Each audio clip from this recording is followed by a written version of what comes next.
देश का नाम बदलने पर जदयू कार्यकारिणी सदस्य ने जताया ऐतराज। प्रधानमंत्री नरेंद्र मोदी पर साधा निशाना। बिहार के मुख्यमंत्री नीतीश कुमार के नेतृत्व में सभी विपक्षी दलों की बैठक हुई, जिसमें सभी दलों की सहमति से इंडिया गठबंधन बनाया गया, जिसमें मोदी सरकार बौखला गई है। वहीं देश की गरीबी को ढककर G20 की बैठक की जा रही है। वहीं जनता महंगाई की बोझ से कहार रही है। दवाओं की कीमत बेतहास वृद्धि हो रही है। दवाओं की कीमत में 127% की वृद्धि हो चुकी है। उक्त बात जदयू कार्यकारिणी सदस्य मोहम्मद ओवैस करनी उर्फ चुन्ना ने कही। जनता दल यूनाइटेड के जिला कार्यकारिणी सदस्य ओवैस करनी चुन्ना ने शनिवार को अपने आवास स्थित कार्यालय पर प्रेस वार्ता आयोजित कर देश का नाम बदलने सहित अन्य मुद्दों पर ऐतराज जताया। मोहम्मद चुन्ना ने कहा, इंडिया नाम से देश के कई विभाग व संस्थान सदियों से संचालित की जाती है। वहीं इंडिया शब्द संविधान की देन है।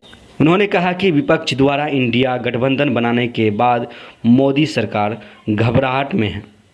अनाप शनाप कदम उठाकर जनता को परेशान किया जा रहा है। चुनाव से पहले गैस सिलेंडर की कीमत तथा डीजल पेट्रोल की कीमत में दाम घटाकर आंखों में धूल झोंकी रही है। वहीं चुनाव के बाद सभी वस्तुओं के दाम फिर बढ़ा दी जाती है। उन्होंने कहा कि नोटबंदी के बाद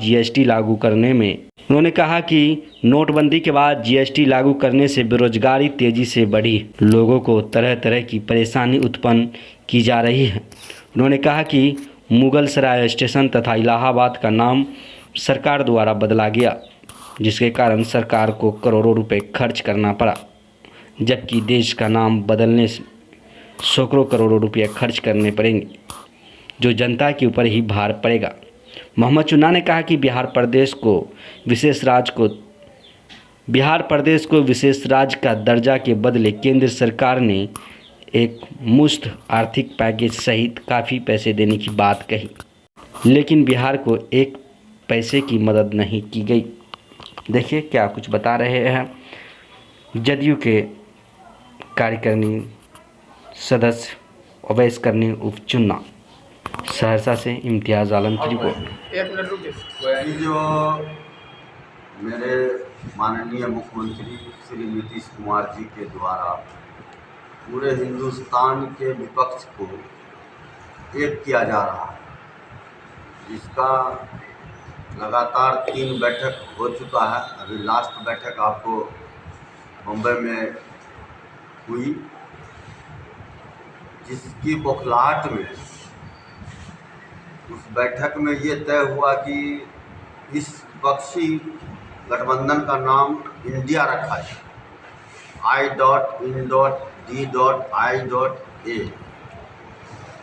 इस बौखलाहट में बीजेपी अब तरह तरह का प्रोपेगेंडा आवाम तक पहुंचाने में प्रयासरत है, जो सरासर विफल ही रहेगा, क्योंकि हम लोग भी बच्चा से अभी तक हम लोग को स्कूल में पढ़ाया जाता है इंडिया माने भारत, हमारा देश इंडिया है। हजारों सैकड़ों चीज़ में इंडिया लिखा हुआ है। Reserve bank of India, central bank of India, bank of India, state bank of India. एक स्टेशन मुगलसराय स्टेशन का नाम बदलने में, दीनदयाल उपाध्याय का नाम रखने में सरकार को 300 करोड़ रुपया का लागत खर्च हुआ। ये भारत को इंडिया बदलने में कई अरब रुपया खर्च हो, और बदलने के बावजूद आप लोग को बतला देते हैं कि 2024 में कहीं से भी मोदी सरकार नहीं आने वाली। विपक्ष का सरकार होगा, विपक्ष का एक लोगो होगा, एक झंडा होगा।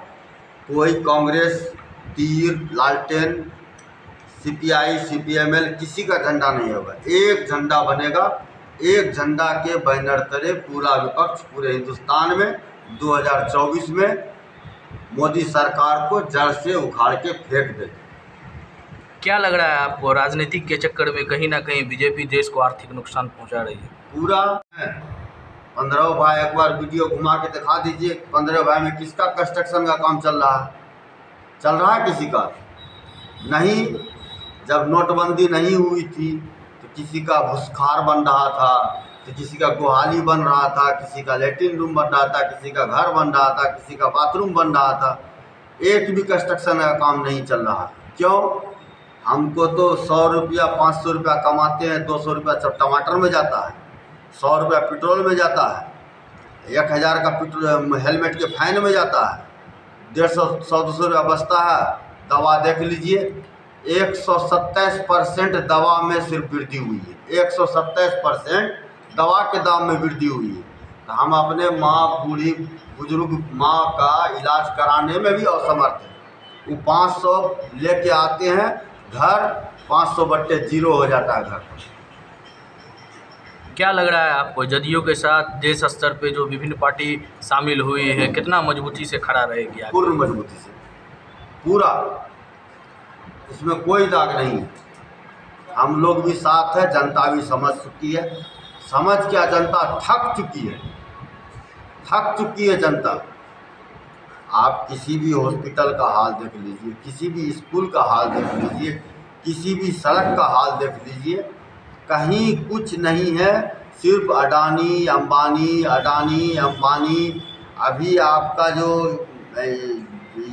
यहाँ हरीश साल्वे जो आपके केंद्र के वकील साहब हैं, केंद्र के तरफ से जो वकील साहब हैं, जो तीसरी शादी किए हैं, वो ब्रिटेन में ललित मोदी के साथ घूम रहे हैं।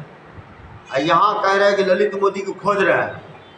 आपका एडवोकेट ललित मोदी के साथ, तीसरी बीवी के साथ ब्रिटेन में अभी घूम रहे हैं। जो हरीश साल्वे कहते हैं कि हम बीजेपी पार्टी के तरफ से वकील हैं, जाने माने वकील हैं, केंद्र सरकार के वकील हैं। अच्छा, क्या लग रहा है दिल्ली में अभी जो G2 महासम्मेलन आयोजन हो रहा है, जिसमें देश दुनिया के सारे लोग शामिल हुए हैं, उसको किस तरह से देखते हैं? सारे लोग थू कर रहे हैं, सारे लोग थू कर रहे हैं हम लोगों पर। किसी भी मुद्दा को उठा लीजिए। एक बार लाए आपको ट्रम्प सरकार को लाए थे, तो याद है ना आपको कि दोनों साइड रोड पर तिरपाल बिछा के, बाउंड्री वाल करके झुग्गी झोपड़ी को छिपाए थे, याद है ना? फिर G20 में वैसे छिपाया जाएगा, गरीबी को छिपाया जाएगा।